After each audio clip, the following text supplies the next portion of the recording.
तर जय महाराष्ट्र मित्रांनो, आज 26 जानेवारी 2026. घेतलं ना. सर्वप्रथम सर्व भारतीयांना प्रजासत्ताक दिनाच्या खूप खूप शुभेच्छा. दृश्य पाहतोय ते म्हणजे धारातीर्थ गडकोट मोहीम 2026. पेढे गुरुजींनी जी ही मोहीम आयोजित केलेली आहे, त्याचा प्रवास होता तो म्हणजे लोहगड मावळपासून ते रायगड जिल्ह्यातील कर्जत तालुक्यातील गौरकामत या गावी जे भिवगड आहे, त्या भिवगडापर्यंत असा हा यांचा प्रवास आहे. 22 जानेवारीपासून ते 26 जानेवारीपर्यंत असा यांचा प्रवास चालू आहे. आणि आज गौरकामत येथील भिवगड येथे बेकार गाड्या आहेत. त्यांचा हा प्रवास संपतोय. बरेचसे आता जे आपले गडकोटचे मोहिमेचे जे आपले मावळे आहेत ते मार्गस्थ झालेले आहेत पुन्हा एकदा. तर त्यांचा हा प्रवास आपण पाहूया. आता मी तुम्हाला दाखवत आहे. आत्ताच्या क्षणाला आपण आहोत ते म्हणजे कर्जत तालुक्यातील मोठे वेणगाव या ठिकाणी. त्यांना जे वाहनतळ आपण उपलब्ध करून दिलं होतं त्यांच्यासाठी, अनेक वाहने तशी आहेत. बऱ्याचशा ठिकाणी म्हणजे यांना ही वाहनतळाची व्यवस्था करण्यात आलेली आहे. त्यातीलच आपण हे प्रवास पाहतोय, काही क्षणचित्रे पाहतोय. वेणगाव गावाच्या दिशेने हा जो रस्ता जातो, तिथून बरेचसे मावळे आपल्याला पाहतोय वाहनतळाकडे येताना, कारण यांची जी वाहनं आहेत ती उभी केलेली आहेत. कसा वाटला? आणि इथून ते आता मार्गस्थ होणार कर्जतच्या दिशेने. तिथून बरेचसे जे आपले मावळे आहेत ते ट्रेनने देखील प्रवास करणार आहेत. मला आत्ताच मिळाले होते ते म्हणजे परभणीहून आलेले होते. यांना देखील आम्ही देखील बऱ्याच जणांना ड्रॉप केलं यायचंच होते कर्जतपर्यंत. मी. परंतु आता ट्रॅफिक जाम असल्या कारणाने आम्ही आता बाईकवरती निघालोय आणि तुम्हाला क्षणचित्र दाखवतोय की बघा, जे आम्ही अंदाज घेतला तर कमीत कमी 2.5 ते देव पण 3 जाईल लाखापर्यंत संख्या आहे या मावळ्यांची. अनेक वाहने आहेत, बरेचसे पायी देखील आलेले आहेत. तुम्हाला मी त्यांचा प्रवास दाखवतोच इथे. हे पहा. आणि विशेष म्हणजे कोणत्याही प्रकारचं इथेशी कोणाला त्रास होईल असं कोणी वागत नाही. सगळं शिस्तबद्ध पद्धतीने इथेशी मार्गस्थ होत आहेत.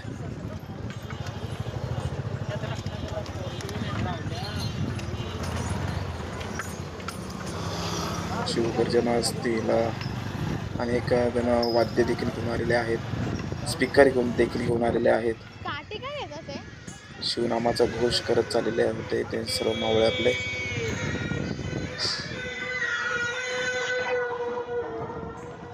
तर आता आपण वेणगाव गावामध्ये दिशी मात्र आपला प्रवेश होतोय.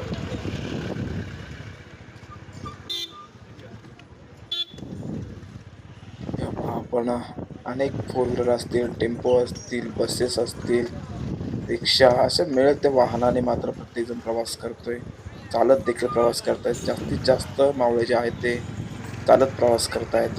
रंगाजाम झाले ना त्यांचं. मी तर म्हणाल की आम्हा कर्जतकरांचं, विशेषतः वेणगावकरांचं देखील भाग्य म्हणावं लागेल की या धारातीर्थ गडकोट मोहिमेचे जे मावळे आहेत ते आमच्या गावातनं प्रवास करतायत. खरोखरच आमचं भाग्य मी मानतो. शिवरायांप्रती जे प्रेम आहे ते दिशा अनेक जण आपल्याला दाखवत आहेत. बंदोबस्त देखील आहे, परंतु विशेष काही गरज लागत नाही, कारण प्रत्येक जण आपल्या स्वयंशिस्तीमध्ये दिशी मार्गस्थ होतोय.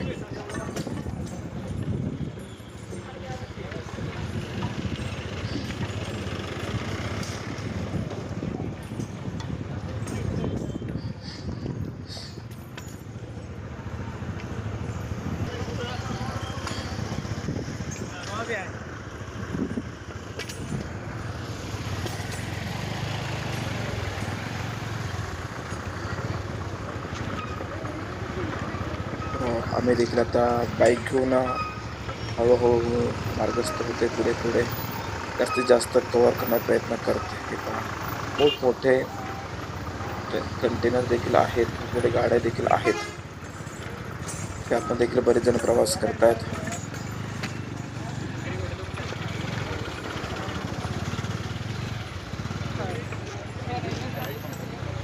विशेष म्हणजे मी काही जणांना पाहिलं की जे अनवाणी देखील आहेत.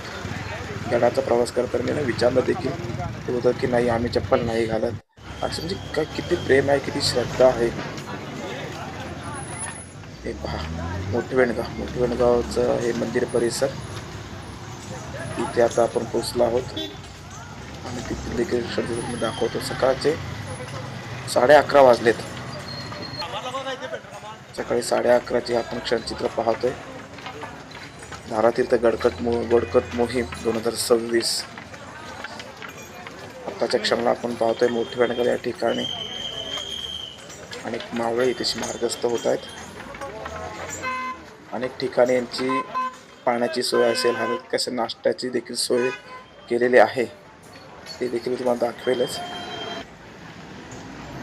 पुढे आपण प्रवास चालू ठेवूया.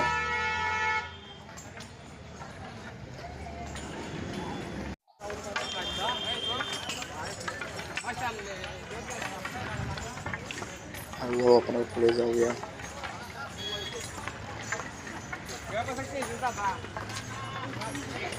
मी तर म्हणाय की कमीत कमी आता हे 5 किलोमीटर पर्यंत रांग असेल.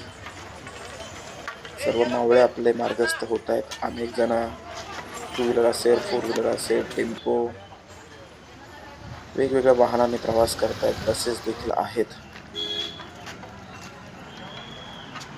तर इथून थोडं पुढे आल्यावर ते आहे पाण्याची देखील सोय केलेली आहे. इथेची मात्र एक बस देखील उभी केलेली आहे जी स्टेशनपर्यंत अनेक मावळ्यांना सोडते. इथे आपण विचारलं होतं तशी की ही बस नक्की कुठे जाणार, तर त्यांनी सांगितलं की ही बस आम्हाला कर्जत स्टेशनपर्यंत पोहोचवणार आहे. पुढे त्यांचा ते प्रवास ट्रेनने करणार आहेत. पुढे जाऊया आपण पाहूया. हे पहा अनेक टेम्पोवरती अशा प्रकारचे बॅनर देखील लावलेले आहेत. धारातीर्थ गडकोट मोहीम 2026 असे बॅनर लावलेले आहेत. हे तुम्ही पाहू शकता. भिडे गुरुजी काल आमच्या गावातील महालक्ष्मी देवस्थान म्हणजेच स्वयंभू महालक्ष्मी देवस्थान इथे देखील त्यांनी दर्शन घेतलं. आणि आत्ता या क्षणाला मी चौकशी केली तर असं समजलं की भिडे गुरुजी अजून देखील भीमगडावरती आहेत. म्हणजे आपले जे भीमगड जो ओळखला जातो तिथेशी भिडे गुरुजी अजूनपर्यंत आहेत, शेवटपर्यंत थांबणार आहेत. जोपर्यंत सर्व मावळे इथून मार्गस्थ होत नाहीत तोपर्यंत गुरुजी तिथे थांबणार आहेत.